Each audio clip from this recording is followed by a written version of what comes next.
right. We will wait for a few minutes until people start logging in. All right. Mike, how's your day been going so far? It's going good from Good. sunny Orlando. Yes. We had a little bit of a rainstorm, huh? Yeah, we were fortunate here that we didn't. We just had some wind and some rain, and but I know there's some other parts on the West Coast that didn't fare as well. But meaning our West Coast. Of course. Yes. Yeah. Okay, so we're going to start the medTRANS on tour pregame review. Um, and I'd like to introduce Mike Wilson. Good morning, everybody. My name is Mike Wilson. I'm based out of Orlando. I'm the director of captive strategies for Complete Captive. And I've been in the business, the employee benefits business, since 1993. So hard to believe that it's 32 years, and ranged from underwriting to consulting to leadership for insurance carriers, and really intrigued at the opportunity to have a conversation with everyone coming up at our medTRANS on tour events to help educate both businesses and consultants on the beauties, but also the mysteries that can be present in the employee benefits captive space. So nice to meet everybody. Absolutely. Thanks, Mike. I'm Phil Haloka. I'm the Chief Operating Officer here for Complete Captive. Mike and I work on inviting new groups into the captive, having conversations, and really instilling the virtues of captive insurance to all those who are looking to listen. So, thanks, Mike, for your introduction. And as we kick off this event, um, this is going to be a no thrills pregame conversation, really to express the purpose of the medTRANS on tour events. Now, those events are going to be in Boston, Dallas, and Orlando um, over the next couple weeks, starting in early September. And really, the purpose of these events is to um, uh, manage my personal frustration with all the captives that are out there. And sometimes the consultants who are promoting these captives don't have a full awareness of what it is and what it means to invest in a captive insurance company. So we're going to be in your face, a granular presentation for consultants and their opportunities, future clients, to join in the conversation at this 2-day event over the next couple weeks.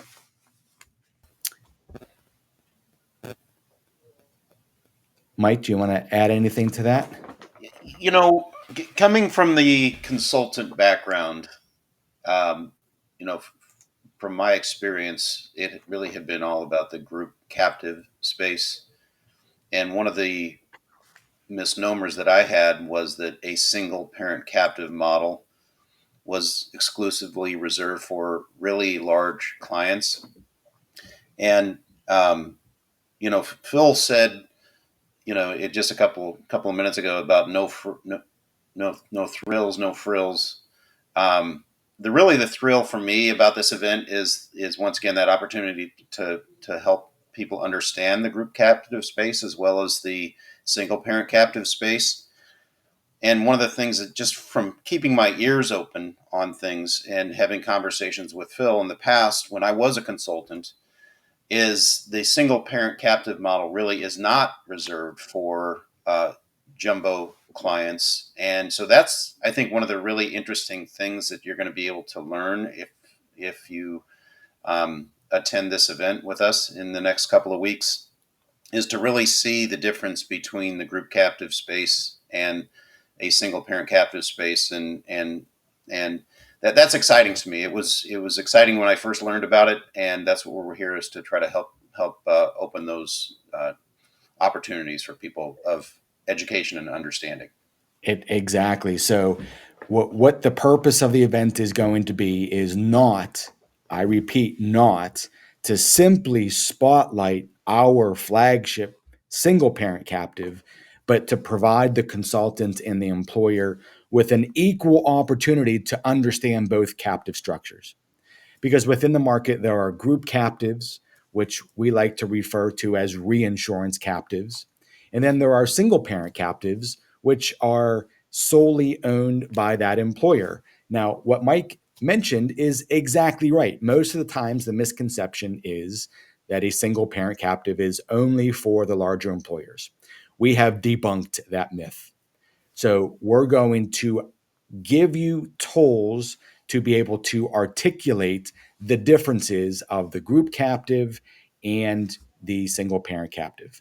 So the consultant and the employer are going to have valid takeaways from this.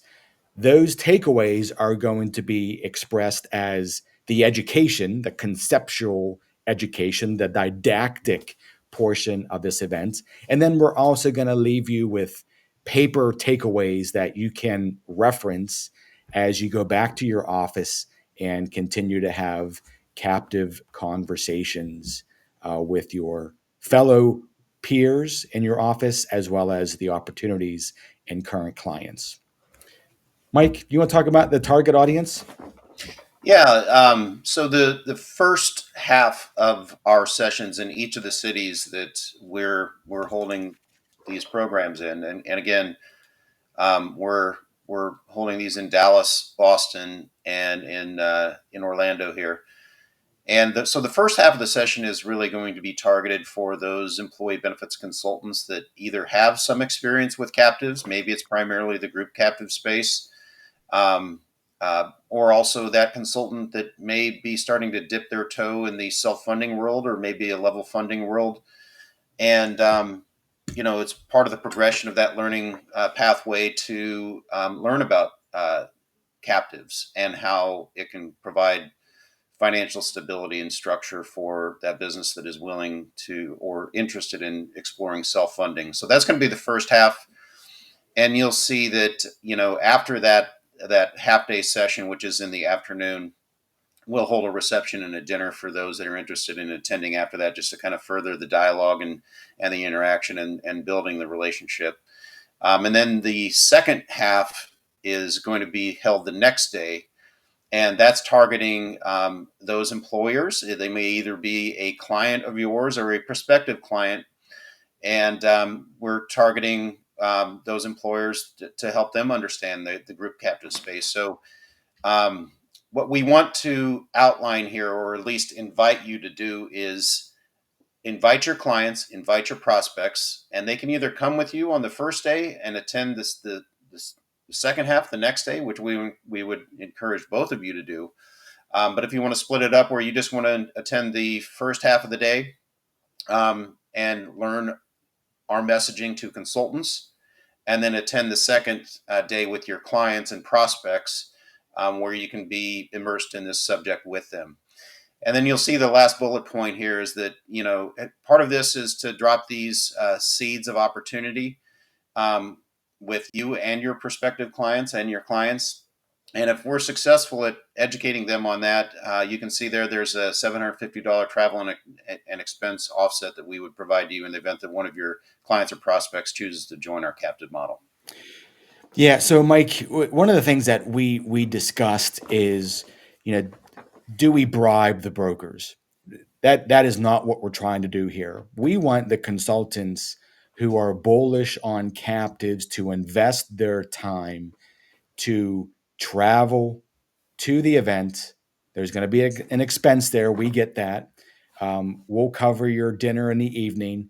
But at the end of the day, there's a risk and reward for everything. And that's why we think, and Mike, you were part of that discussion, we think that a $750 one-time T&E reimbursement for your first client that you bring into the medTRANS risk pool is just enough of a teaser to say, hey, I'm going to invest my time and then I'll get my expenses covered for the most part. So that's the purpose of that is just to incentivize the consultant to invite an opportunity, and when that opportunity converts, we'll reimburse you. And I will add one more thing to this. I personally believe that this will be a valuable investment of your time. We've tried to structure it around a period of time where we know the January 1 momentum is building. So this is in September. But I think when you learn and become more adept at understanding captives, it is a real differentiator for you as a consultant. Yeah. Because if you're new to level funding or some variation thereof, and you're trying to move into self funding, or if you're already well adept at self funding, not a lot of consultants really are, in my opinion, that well versed in captives, whether it be a group captive or a single parent captive, and this program is really going to be um, aligned with that consultant that wants to dive into the weeds and understand the differences so that you can help educate your client on a more efficient pathway within their employee benefits space. So I think, again, I believe it's a very worthwhile investment of your time. And that may seem biased because we're representing this complete captive, but I think I can separate myself from that and say that, for me personally, when I learned about it, it was a real eye opener for me. So Mike, you touched upon something that strikes a chord with me. So we're captive managers. This is what our wheelhouse is. We set up and we manage captives. So if a consultant or an employer or an association came to us and said, Phil, we love your model, but we just simply don't want to do a direct writer captive, or we want to do a reinsurance captive. Okay, we can do that. We are a captive manager. So the takeaways that I want the consultants to feel comfort with is we're the technicians on how to form captives. There are many group captive program managers out there that simply are not captive managers and are not technicians. They don't form captives. So that's the difference. So we want to be agnostic to the type of captive that our client wants to form.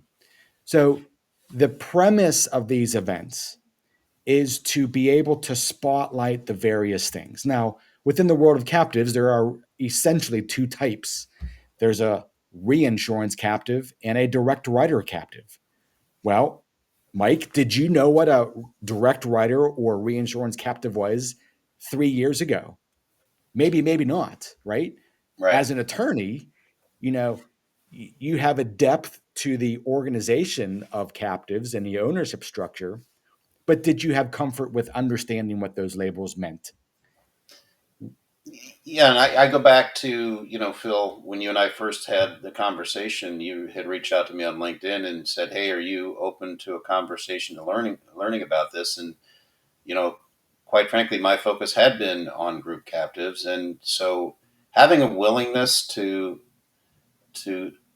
learn about something and be vulnerable, I think, is a good thing. And through that, I was able to, you know, learn about the single parent captive structure where I think I was just uninformed prior and hadn't Yes, uh, invested the time. But also, when you learn something new, it's good to have somebody along there with you that has that experience and can help you in your understanding.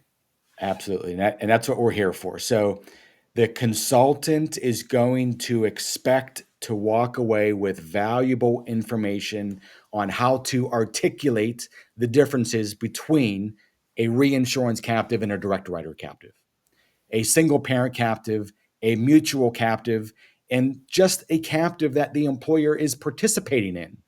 There are multiple types of ownership or controls that come along with a captive. But most importantly, there's probably 100 different captive programs out there. How does a consultant ask the right questions so that they can articulate the answers and describe those answers to their client? Because I'll tell you, I promise you, if you've seen one captive, you've seen one captive.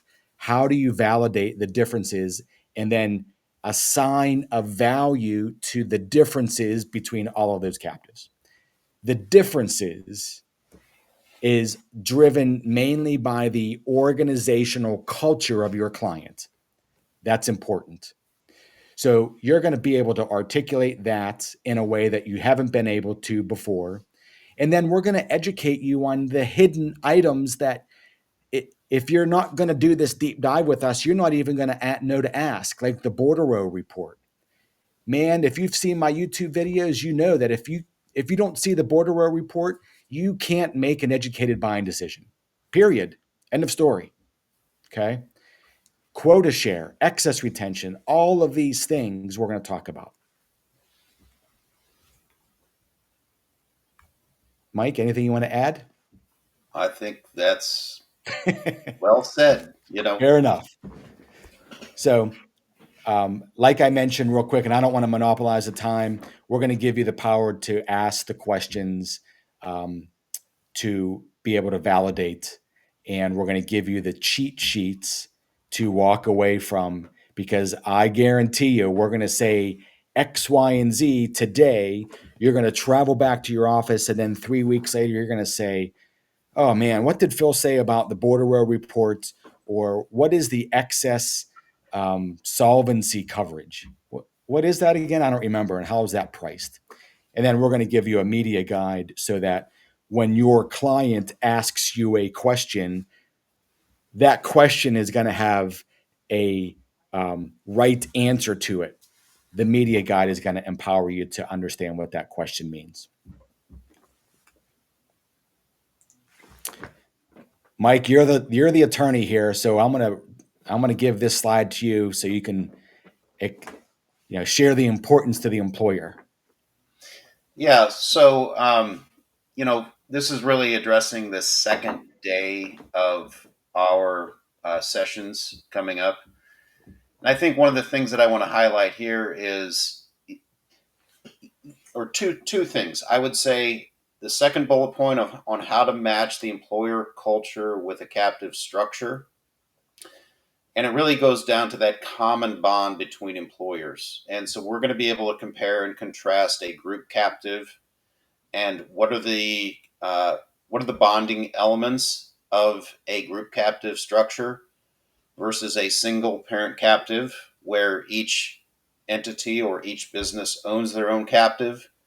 But even within that singular ownership of their own captive, how are those bonds created between those businesses that are part of the risk pooling element of that Yep. single parent captive? So that we've said a lot there, and I won't get into the details today because we're going to get into the details in the Yep. discussion that we have in our upcoming sessions. But then the fourth point there, or the fourth bullet point, is understanding the accounting and financial statements. Okay, so having spent the lion's share of my career in either an insurance carrier or a consulting environment, occasionally we might throw out a word here or there that will touch on financial statements or accounting terminology, but it doesn't mean that there would be necessarily all that great of an understanding. And so, one of the things we're going to be covering in this program is how giving you, and depending upon who the client is involved, a discussion points on how generally accepted accounting principles can be used in a captive structure. Um, it will show that outside of the insurance concepts that we know as consultants, when we can marry that with these accounting principles, that it substantially bolsters your credibility as well as your client's credibility when they're building this momentum internally about exploring a captive opportunity. Yep. Yeah, man, that gap plays such an important role in a single parent captive as compared to a group captive. It is a value that cannot be dismissed. I can't emphasize that enough. So we're going to have a deep dive into what that means, and it's going to be an eye opener. I promise you. So Mike and I are going to share this last slide. The employer is going to walk away with an understanding of how their cash flow and risk flow is affected by owning a captive insurance company by using a single parent captive. And then to Mike's point, we're going to discuss there is no difference between the safety and security between the two entities. There are financial backstops. We will express them and demonstrate them. The difference between a group captive using a fronting carrier and a direct writer captive that does not. Because remember, every captive is regulated. Let the regulators regulate the insurance company. A regulator is not going to allow for a failed captive in their domicile because that ripples throughout the captive industry. So they are going to be highly attuned to what is needed for financial solvency. And I would say that this last slide, um, again, when you conceptually think about a group captive structure versus a single parent captive structure, the natural question is, well, how is a single entity, a single business, if they're owning their own captive and covering their own large loss risks within that specific and aggregate coverage that can be purchased through a single parent captive, how are they protected in the event that they have an anomalous year of significant large claims that exceeds their premium? Yeah. And so we are going to show you how both in a group captive as well as a single parent captive structure, that backstop and that overlay is present. And it'll be very, very eye opening, I think, for you as it was for me. So, just to wrap up, Mike, thank you for your content. Excellent as always. Um, so, the takeaway here is this 2-day event. Day one is for consultants. That will start on a Thursday afternoon, followed by a reception and dinner. And then Friday morning is geared towards employers. Consultants are also welcome, and you'll get an insight on what values the employer has within a captive solution that you can certainly take back for your discussions with other employers going forward. So I'm Phil Haloka. I welcome any questions that you have. And of course, Mike Wilson does as well. Mike, any closing statements? No, other than, it's great to meet everybody. I hope you take the time and listen to this if you couldn't attend in person. And if you need to reach out to me, my email address is mmwilson@completecaptive.com. And we hope to see you at one of these 3 live events in the near future. Perfect. Awesome. Thank you, Mike. Thank you. Bye, everybody.